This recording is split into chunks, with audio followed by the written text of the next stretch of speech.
मैं यहाँ लाल किला बनाने आया हूँ। मैं आपको दिखाऊंगा लाल किला कैसे बना। तो वीडियो को पूरा देखें और चैनल को सब्सक्राइब कर लीजिए। वक्त इस दुनिया का सबसे बड़ा और सबसे क्रूर किस्सा गो है। यह अपनी आंखों से साम्राज्यों को बनते, संवरते और फिर खाक में मिलते हुए देखता है। अगर दिल्ली की जमीन पर खड़े होकर वक्त से पूछा जाए कि उसने इस शहर का सबसे सुनहरा और सबसे खौफनाक दौर कहां देखा है, तो उसकी उंगली लाल बलुआ पत्थर से बनी एक विशाल और भव्य इमारत की तरफ उठेगी, जिसे आज की दुनिया लाल किला के नाम से जानती है। लेकिन क्या आप जानते हैं कि जिस इमारत को हम लाल किला कहते हैं, उसका यह नाम कभी था ही नहीं। यह नाम तो बहुत बाद में अंग्रेजों की देन है, जिन्होंने इसकी लाल दीवारों को देखकर इसे यह नाम कहना शुरू कर दिया। इसका असली नाम तो किला ए मुबारक था, जिसका मतलब होता है एक भाग्यशाली या पवित्र किला। और इसकी कहानी शुरू होती है एक ऐसे बादशाह के ख्वाब से जिसे पत्थरों में जान फूंकने का शौक था। मुगल बादशाह शाहजहां। बात 1630 के दशक की है। मुगल साम्राज्य की राजधानी उस वक्त आगरा हुआ करती थी। आगरा शहर अपनी तंग गलियों, बढ़ती आबादी और गर्मियों में झुलसा देने वाली गर्मी से परेशान था। शाहजहां, जो अपनी कला और वास्तुकला के प्रेम के लिए जाने जाते थे, उनका मन आगरा से भर चुका था। उन्हें एक ऐसे शहर की तलाश थी जहां वो अपने सपनों की दुनिया बसा सकें। और फिर उनकी नजर गई यमुना के किनारे बसी एक पुरानी जमीन पर, दिल्ली। शाहजहां ने तय किया कि मुगलों का तख्त अब आगरा से दिल्ली जाएगा। 1638 में उन्होंने दिल्ली में एक नया शहर बसाने का हुक्म दिया, जिसे नाम दिया गया शाहजहानाबाद, जिसे आज हम पुरानी दिल्ली कहते हैं। और इसी शहर के बिल्कुल बीचों बीच यमुना नदी के ठीक किनारे नींव रखी गई दुनिया के सबसे आलीशान किले की, किला ए मुबारक की। इस किले को बनाने में पूरे 10 साल का वक्त लगा। उस्ताद अहमद लाहौरी, जिन्होंने ताजमहल का खाका तैयार किया था, उन्हीं के हाथों इस किले का नक्शा भी खींचा गया। 1648 में जब यह किला पूरी तरह से बनकर तैयार हुआ, तब शाहजहां दिल्ली में नहीं बल्कि अफगानिस्तान के काबुल में थे। जैसे ही उन्हें यह पैगाम मिला कि उनका सपनों का किला तैयार है, वो बिना कोई वक्त गवाए दिल्ली की तरफ चल पड़े। इस भव्य किले की बनावट में जो सबसे खास चीज थी, वो थे इसके दरवाजे। लाल किले के 2 सबसे मुख्य प्रवेश द्वार हैं, दिल्ली दरवाजा और लाहौरी दरवाजा। दिल्ली दरवाजा वह द्वार था जहां से निकलकर शाहजहां अक्सर जुमे की नमाज अदा करने जामा मस्जिद जाया करते थे। लेकिन किले का सबसे अहम और शाही दरवाजा था लाहौरी दरवाजा। इसका नाम लाहौरी इसलिए पड़ा क्योंकि इसका मुंह लाहौर शहर की तरफ खुलता था। मुगलों के द्वार में आगरा, दिल्ली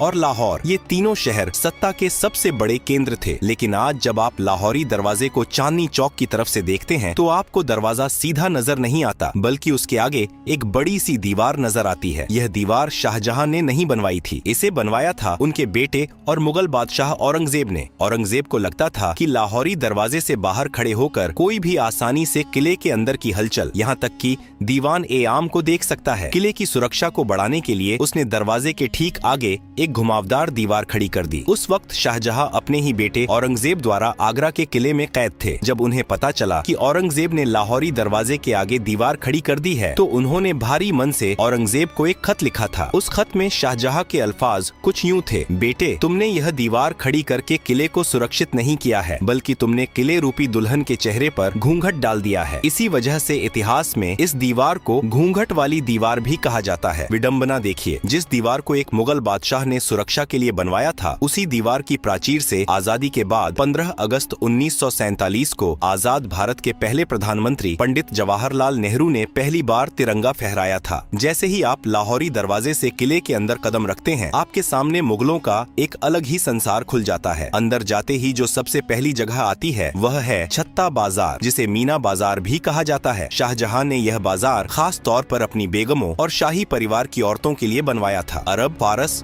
और तुर्की से बड़े बड़े व्यापारी यहाँ रेशम, कीमती पत्थर, इत्र और जेवरात लेकर आते थे। यह छत से ढका हुआ एक ऐसा अद्भुत बाजार था जो आज भी 350 सालों बाद अपनी उसी जगह पर मौजूद है जहां आज सैलानी अपनी यादों के लिए सामान खरीदते हैं। छत्ता बाजार की रंगीनियों को पार करते ही आप एक खुली जगह पर आते हैं और आपके सामने खड़ी होती है एक और शानदार लाल इमारत, नौबत खाना। नौबत खाना यानी वो जगह जहां शाही शहनाई और नगाड़े बजते थे। दिन में 5 बार यहाँ अलग अलग धुनों में नौबत बजाई जाती थी, जो शहर के लोगों को वक्त का अंदाजा देती थी। जब भी कोई बड़ा शाही मेहमान या खुद बादशाह किले में आते थे तो इसी नौबत खाने से नगाड़ों की गूंज पूरी दिल्ली में यह ऐलान कर देती थी कि शहंशाह तशरीफ ला रहे हैं। यह वही नौबत खाना है जहां बाद के मुगल काल में सत्ता के खूनी खेल खेले गए और जहां बादशाह जहांदार शाह और फर्रुखसियर का कत्ल किया गया था। नौबत खाने की खूनी और संगीतमय दहलीज को पार करते ही आपके सामने एक विशाल और खुला हुआ प्रांगण आता है। यह वह जगह है जहां मुगल सल्तनत की आवाज गूंजा करती थी। लाल बलुआ पत्थर के भव्य और नक्काशीदार खंभों पर टिका यह मंडप दीवान ए आम कहलाता है। नाम से ही स्पष्ट है कि यह वह दरबार था जहां एक आम इंसान, एक फकीर या एक किसान भी अपने बादशाह के सामने अपनी फरियाद लेकर आ सकता था। दीवान ए आम के बिल्कुल बीचों बीच दीवार के साथ सटा हुआ संगमरमर से बना एक बेहद खूबसूरत और ऊंचा झरोखा सिंहासन है। जब शाहजहां या मुगले आजम यहाँ बैठते थे तो उन्हें पूरे दरबार का साफ नजारा दिखता था। इस भव्य सिंहासन को नशेमन ए जिल्ल ए इलाही कहा जाता था, जिसका शाब्दिक अर्थ है धरती पर ईश्वर की परछाई का निवास। मुगल बादशाह खुद को खुदा का नुमाइंदा मानते थे और यह सिंहासन उसी रुतबे का प्रतीक था। इस ऊंचे सिंहासन के ठीक नीचे संगमरमर का एक शानदार चबूतरा रखा हुआ है। यह वह जगह थी जहां वजीर ए आजम प्रधानमंत्री खड़े होकर अवाम की अर्जियां जोर जोर से पढ़ते थे और बादशाह सलामत ऊपर बैठकर अपना फैसला सुनाते थे। लेकिन दीवान ए आम के इस सिंहासन की सबसे अद्भुत चीज है इसके पीछे की दीवार। अगर आप कभी करीब से गौर करें तो इस काले संगमरमर की दीवार पर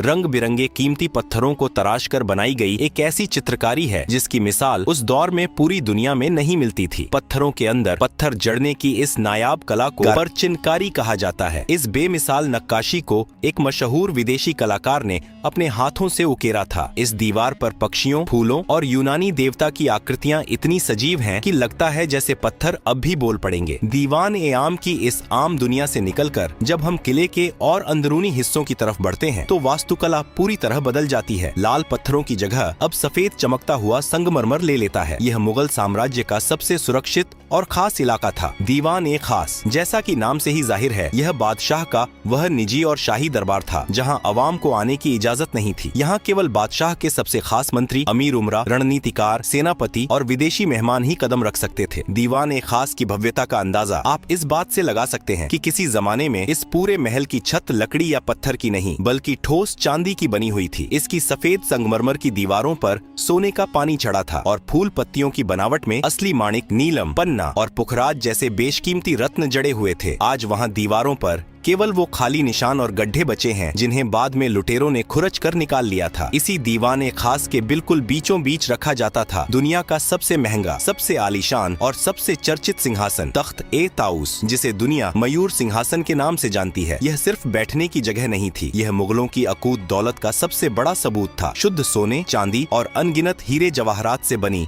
इस मसनद को बनाने में उस दौर में करोड़ों रुपए खर्च हुए थे। इस सिंहासन के ऊपरी हिस्से पर हीरे मोतियों से जड़े 2 मोर बने हुए थे और इसी तख्त ए ताउस के ठीक बीच में जड़ा था मुगल सल्तनत का सबसे बड़ा गुरूर और दुनिया का सबसे नायाब हीरा, कोहिनूर। जब बादशाह शाहजहां अपने शाही लिबास में इस तख्त पर बैठते थे तो उनके मुकुट और सिंहासन की चमक से पूरा दीवान ए खास रोशन हो उठता था। लेकिन वक्त की सुइयां हमेशा एक सी नहीं रहती। जिस महल ने दौलत और शानो शौकत का चरम देखा था उसने बर्बादी का वो खौफनाक मंजर भी देखा जिसकी कल्पना मुगलों ने ख्वाब में भी नहीं की थी। साल था 1739। ईरान का खूंखार बादशाह नादिर शाह मुगलों की कमजोरी और लाल किले की दौलत की महक सूंघता हुआ दिल्ली आ पहुंचा। उसने दिल्ली की सड़कों पर ऐसा खून खराबा मचाया कि यमुना का पानी लाल हो गया। जब नादिर शाह दीवान ए खास में दाखिल हुआ तो तख्त ए ताउस को देखकर उसकी आंखें फटी रह गईं। नादिर शाह ने दीवान ए खास को बेरहमी से लूटा और लौटते वक्त अपने साथ दुनिया का सबसे बड़ा खजाना, तख्त ए ताउस और कोहिनूर हीरा ईरान ले गया। जो तख्त मुगलों की सबसे बड़ी पहचान था उसे ईरान ले जाकर टुकड़े टुकड़े कर दिया गया। इतिहासकार बताते हैं कि बाद में उस ऐतिहासिक मयूर सिंहासन के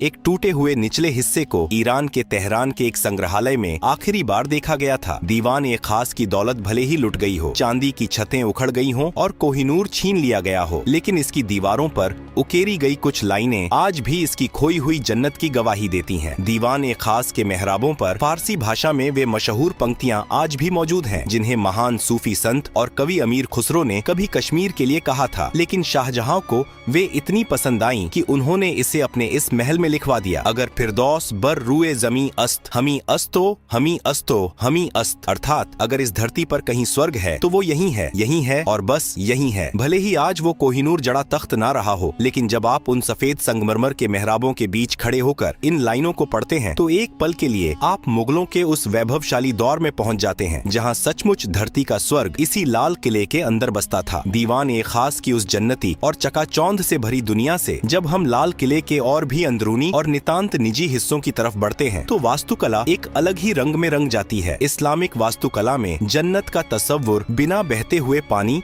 और बागीचों के अधूरा माना जाता है। शाहजहां जो बेहतरीन काम के मुरीद थे, उन्होंने अपनी इस दिल्ली की जन्नत में जान फूंकने के लिए एक ऐसी नहर का निर्माण करवाया जो लाल किले के महलों के ठीक बीचों बीच से होकर गुजरती थी। इसे नाम दिया गया नहर ए बहिश्त, यानी स्वर्ग की नहर। यह कोई आम पानी की नाली नहीं थी। यमुना नदी के पानी को एक खास तकनीक से लाल किले के अंदर लाया गया था। यह नहर ए बहिश्त संगमरमर से बने महलों के फर्श के बीच से खूबसूरत फव्वारों और फूलों की क्यारियों को चूमते हुए गुजरती थी। दिल्ली की झुलसा देने वाली गर्मियों में जब यह ठंडा पानी महलों के अंदर बहता था तो पूरे महल की आबो हवा वातानुकूलित हो जाती थी। पानी के बहने की वह मधुर कलकल आवाज और फव्वारों से उठती खुशबू महलों के अंदर मानो जादू कर देती थी। नहर ए बहिश्त का पानी सबसे पहले जिस शानदार महल से होकर गुजरता था वो था मुगल हरम का सबसे रंगीन और खूबसूरत हिस्सा, रंग महल। नाम के ही अनुरूप यह रंगों का महल शाहजहां ने अपनी खास बेगमों, शहजादियों और शाही परिवार की औरतों के लिए बनवाया था। इस महल के बीचों बीच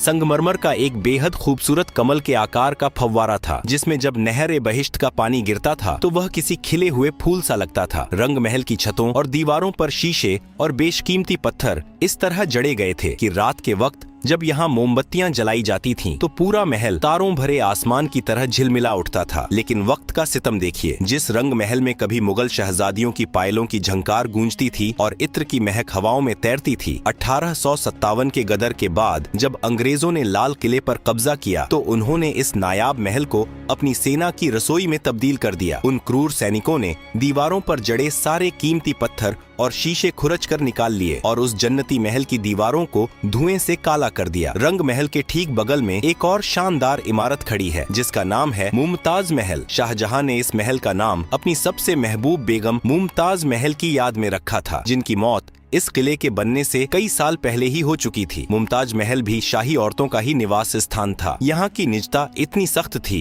कि मुगल बादशाह और कुछ खास शहजादों के अलावा परिंदा भी यहाँ पर नहीं मार सकता था। लेकिन इस महल की तकदीर में भी एक गहरा दर्द लिखा था। जिस महल को प्यार की निशानी के तौर पर बनाया गया था, अंग्रेजों ने उसे ही एक खौफनाक कारागार में बदल दिया था। आजादी की लड़ाई में न जाने कितने ही क्रांतिकारियों ने इन संगमरमर की दीवारों के पीछे बेड़ियां पहनी थीं। शाही औरतों के इन महलों के पास ही मुगल बादशाह का अपना सबसे निजी और खास महल था, जिसे खास महल कहा जाता था। यह शाहजहां का अपना निजी महल था जिसके 3 मुख्य हिस्से थे। पहला था तस्बीह खाना, जहां बैठकर बादशाह अपने खुदा की इबादत करते थे, तस्बीह माला पढ़ते थे। दूसरा कमरा था ख्वाबगाह, यानी सपनों का घर, जो मुगल बादशाह का निजी शयन कक्ष था। और तीसरा हिस्सा था बड़ी बैठक, जहाँ बादशाह अपनी फुर्सत की घड़ियों में आराम फरमाते थे और अपने सबसे करीबियों के साथ वक्त बिताते थे। इमारतों की इन भूल भुलैया से निकलकर जब आप किले के उत्तरी हिस्से में जाते हैं तो वहाँ मुगलों का एक विशाल और जन्नत नशीं बागीचा हुआ करता था, जिसे हयात बख्श बाग कहा जाता था। फारसी में हयात बख्श का मतलब होता है जिंदगी देने वाला बाग। आज भले ही वहाँ सिर्फ घास के खाली मैदान बचे हैं, लेकिन एक दौर था जब यहाँ रंग बिरंगे और खुशबूदार फूलों के गलीचे बिछे रहते थे और बीच बीच में फव्वारे नाचते थे। इसी हयात बख्श बाग के दोनों सिरों पर 2 बिल्कुल एक जैसी दिखने वाली संगमरमर की इमारतें मंडप आमने सामने खड़ी हैं। लाल किले के पूरे इतिहास में इन 2 इमारतों का नाम सबसे अनोखा है। मुगल दौर में जहां हर इमारत का नाम फारसी भाषा में रखा गया था, जैसे दीवान आम, नौबत खाना, वहीं इन 2 इमारतों का नाम शुद्ध हिंदी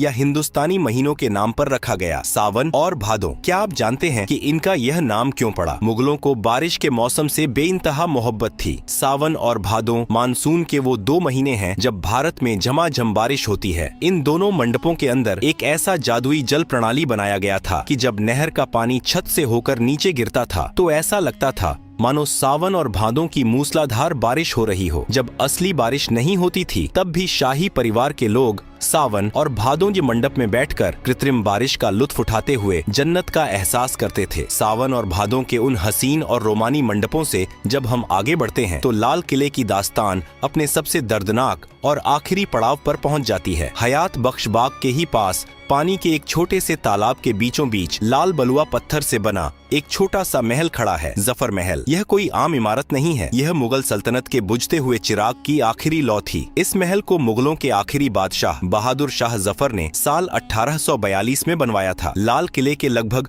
200 सालों के निर्माण इतिहास में यह किसी भी मुगल बादशाह द्वारा बनवाई गई आखिरी इमारत थी। इसके बाद मुगलों के पास न तो इतना पैसा बचा था और न ही इतनी ताकत कि वो पत्थरों में अपनी दास्तान लिखवा सकें। किले के पिछले हिस्से में एक ऐसा रहस्यमयी और खुफिया दरवाजा भी मौजूद था जिसके बारे में बहुत कम लोग जानते हैं। इसे यमुना दरवाजा कहा जाता था। यह दरवाजा सीधा यमुना नदी की उफनती लहरों की तरफ खुलता था। इसी खुफिया दरवाजे से लगकर मुगल बादशाह की शाही और भव्य नाव खड़ी रहती थी। जब भी शहंशाह को दिल्ली की भीड़-भाड़ से दूर आगरा या लाहौर के सफर पर निकलना होता था तो वो हाथी घोड़ों की बजाय इसी दरवाजे से अपनी शाही नाव पर सवार होकर पानी के रास्ते निकल जाया करते थे। लाल किले की विशाल प्राचीर से सटा हुआ ही एक और बेहद प्राचीन और खुरदुरा किला मौजूद है जिसे सलीमगढ़ का किला कहा जाता है। यह किला लाल किले से भी पुराना है। इसे शेर शाह सूरी के बेटे सलीम शाह सूरी ने 1546 में बनवाया था। मुगलों ने यमुना नदी के ऊपर एक पुल बनवाकर अपने लाल किले को इस पुराने सलीमगढ़ के किले से जोड़ दिया था, लेकिन वक्त का पहिया हमेशा मुगलों के हक में नहीं घूमा। 1857 की आजादी की पहली महान बगावत ने लाल किले की तकदीर और तस्वीर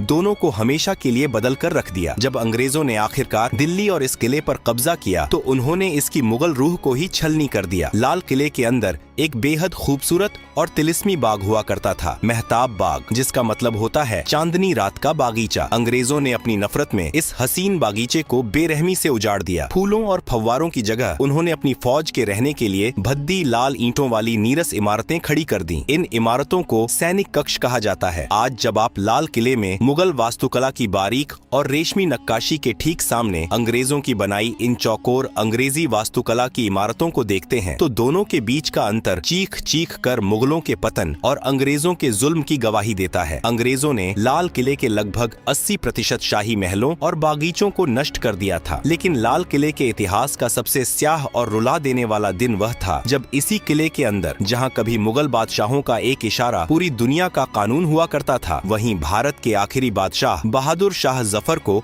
एक मुजरिम की तरह खड़ा किया गया। अंग्रेजों ने उन पर 1857 की क्रांति का सरगना होने का मुकदमा चलाया। विडंबना देखिए, जिस दीवान एक खास में बैठकर उनके पुरखे शाहजहां और औरंगजेब दुनिया भर के बादशाहों का इस्तकबाल करते थे, उसी महल में 82 साल के बूढ़े जफर को उनके ही वतन में देशद्रोही करार दे दिया गया। सजा के तौर पर अंग्रेजों ने इस बूढ़े बादशाह को काले पानी की सजा देकर हिंदुस्तान से निकाल दिया और पड़ोसी देश के रंगून शहर में कैद कर दिया। एक बादशाह जिसके पुरखों ने इस महान देश पर सदियों तक राज किया, उसे अपनी आखिरी सांसें एक अनजान देश की सीलन भरी कोठरी में लेनी पड़ी। रंगून की उसी कैद में अपनी मौत का इंतजार करते हुए जब शायर बहादुर शाह जफर की आंखों के सामने दिल्ली और लाल किले का अक्स उभरा तो उनके आंसू छलक पड़े। उन्होंने अपनी आखिरी गजल में अपने टूटे हुए दिल का दर्द इन अमर पंक्तियों में पिरो दिया। कितना है बदनसीब जफर दफन के लिए, 2 गज जमीन भी न मिली कुए यार में। यानी ए जफर, तू कितना बदनसीब है कि तुझे मरने के बाद दफनाने के लिए अपने महबूब वतन की मिट्टी में 2 गज जमीन भी नसीब नहीं हुई। यह लाल किला सिर्फ ईंट, गारे और लाल पत्थरों से बनी कोई बेजान इमारत नहीं है। अगर इस किले ने मुगल सल्तनत के उस चमकते हुए सूरज को